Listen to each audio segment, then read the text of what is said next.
5 বন্ধু মিলে নেমেছিল কাঁসাই নদীর জলে। একটু স্নান, একটু হাসাহাসি আর কয়েকটি সেলফি। কিন্তু সেই মুহূর্তের এক ভুল, এক ঝলক স্রোতের টান বদলে দিল চিরতরে 2 কিশোরের জীবন কথা। বৃহস্পতিবার দুপুর 1:30 নাগাদ পুরুলিয়ার শিমুলিয়া গ্রামের কাছে সেলফি তোলার সময় আচমকা স্রোতে ভেসে যায় হামজা কুরেশি ও বিকাশ দাস নামে পুরুলিয়া জেলা স্কুলের 10ম শ্রেণীর 2 শিক্ষার্থী। বন্ধুরা চিৎকার করে সাহায্য চাইলে সঙ্গে সঙ্গে শুরু হয় তল্লাশি। দিন পেরিয়ে রাত, আর রাত পেরিয়ে সকাল। শেষমেশ শুক্রবার ভোর 6টা নাগাদ পুরুলিয়ার দলদারি ঘাটের কাছে কাঁসাইয়ের জলে ভেসে ওঠে হামজার নিথর দেহ। নদীর পাড়ে ছুটে আসে তার পরিবার। তারপর কান্নার রোল, অসহনীয় শোক ছড়িয়ে পড়ে গোটা মহল্লায়। তবে বিকাশের এখনো কোনো খোঁজ নেই।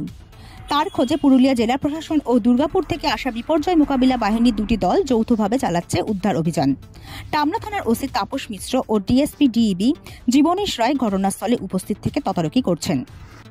হামজার বিদায়ে কংসাবতীর বুক যেন আরও ভারী, আর অপেক্ষায় প্রহর গুনছে বিকাশের পরিবারের চোখ। পুরুলিয়া থেকে সুইটি চন্দ্রের রিপোর্ট, পুরুলিয়া মিরর।